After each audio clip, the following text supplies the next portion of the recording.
Oop, hello everybody. Pardon my scruffiness and again, bad camera angles, but it's not really time to fix it now. It's been a while since I've done one of these.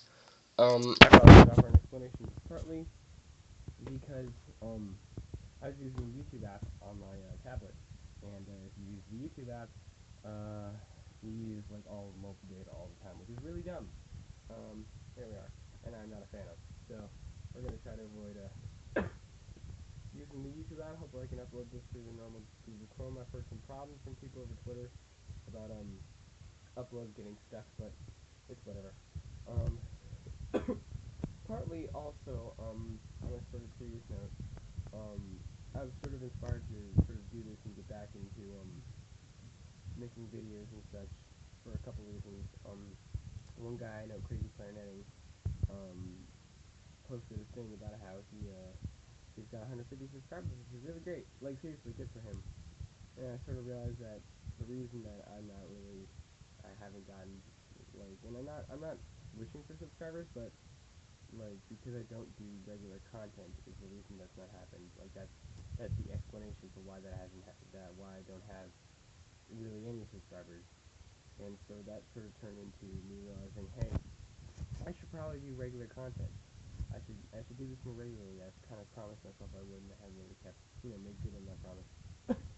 Also, on this is the serious part. A man named Monty passed away recently, and he was part of Rooster Teeth, which, if you're not familiar, is sort of a gaming content community based in Texas, and he after sort of seeing what people said about him, he influenced a lot of people's lives and had a lot to say about creating art and making things and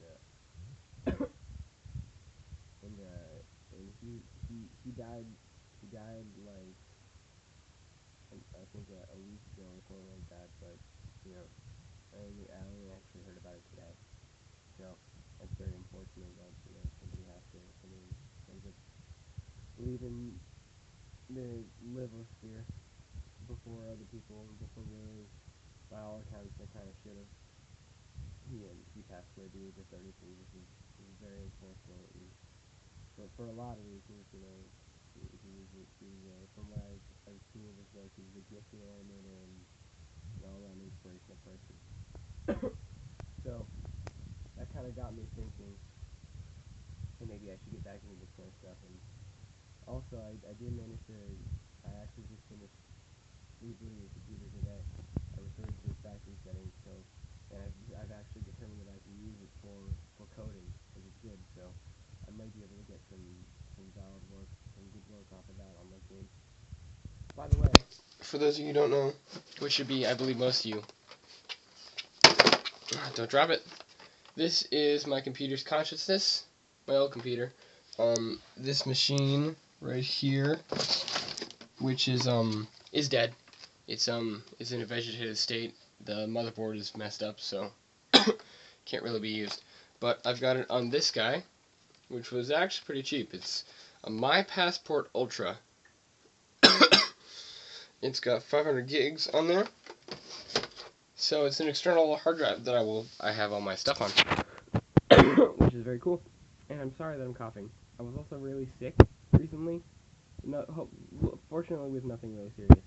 But I'm still kind of recovering from that. And I actually got a big breath running over there. Just jumped a little bit, but yeah. So hopefully I'll be able to use that. And it's just going to be USB. So hopefully I'll be able to use that to do some coding, which I'm very excited about. I also really want to play The Escapist. I took a look at people playing The Escapist, and it looks really fun. I really think that The Escapist and Prison Architect should just kind of, well, you can't see, I'm holding one hand, the camera with one hand, but they just kind of need to just mesh together, you know? Like you could, I think that I should actually, like, get on that, like, tell somebody about that, because I think it's a really good idea, like, that you could make a prison and Prison Architect, and you could come into the workshop, and somebody could play it in The Escapist, see if they could escape. It would require some balancing and obviously cooperation between, I can't remember who made Escapist, but I know don't know who made Prisoner Architect either, but I know of them. So, if somebody get on that, we should tell them about that. That's a good one. So yeah, hopefully you can expect more regular content from me, and maybe some recorded stuff at some point on my other channel. I don't know how that would work, but maybe. I'm working on. Money's kind of tight right now for me, and this isn't. I'm not gonna go into detail, but just got a bunch of trips and things to pay for, and you know. But we should oh dear. Oh dear, it looks like my sister was messing with this one, but yeah, she was. But today, which I believe is the 4th of February, 1974. Patty Hearst, 19-year-old daughter of newspaper publisher Randolph Hearst, was kidnapped by the Symbionese Liberation Army. It's kind of unfortunate. Let's go for the past couple days too. The 1st of February, the first portion of the Oxford English Dictionary published. 2nd of February, baseball's National League is formed by Chicago businessman William Hulbert. I apologize. 3rd, U.S. President announces the end of 19-year-old trade embargo against Vietnam in 1994. Oh, I'm sorry, the baseball thing on the 2nd was 1876. So, here's the beginning of the month of February. But yeah, a whole lot really is, no, don't die. No, stay. Okay. I'm getting a little shaky there. Bunch of stuff has happened. We're kind of getting to the part where I'm really kind of getting to the point where redundancy department of redundancy right here. Getting to that part of senior year where I'm sort of realizing that it is in fact senior year, and not a whole lot, and it's for a lot of reasons. This part of this time of my life seems to be very reflective. Like, to use the words of one of the movies that really kind of stuck with me. When I watched Ferris Bueller's Day Off, I think freshman year of high school, it sort of stuck with me that in senior year, and to use one of the words of Matthew Broderick, basically that will be it. There's not a whole lot that sort of sticks with you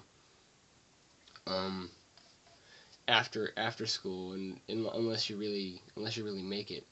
The only things that really stay with you after high school is stuff that you kind of have to find that stuff for yourself, like grades and all that kind of stuff literally have no bearing on the rest of your life. So it's only things besides grades, stuff like extracurriculars and really generally just broad sweeping things that you found that you love to do that will stay with you.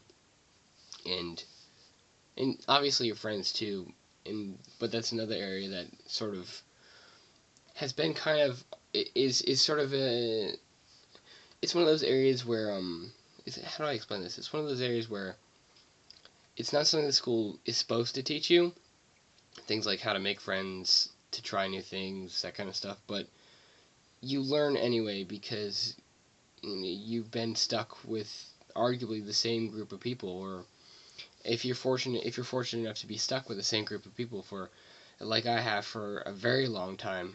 Like some of my friends I've known since kindergarten, for God's sakes.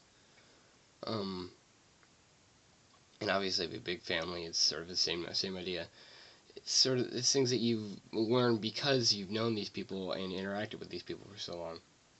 So there'll probably be more and more relevant thoughts about that kind of stuff as we get closer to graduation and the end of the school year. But that's sort of this is the other side of January 1st, December 31st, of that whole thing. So and now that we're a month in, we are 1/6 of the year. 1/6 of 2015 is through. Isn't it crazy? You think about 365 days, it seems like a long time, but when you think about it in terms of 1/12 or 1/6 of the year, it seems a whole lot smaller.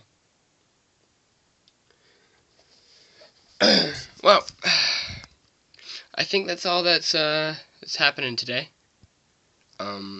I realize that I do these very late, and I apologize that I do them very late, but I'm under the assumption that the people that watch these are people like me. So I will link this to all you people. Good luck, have fun, don't die.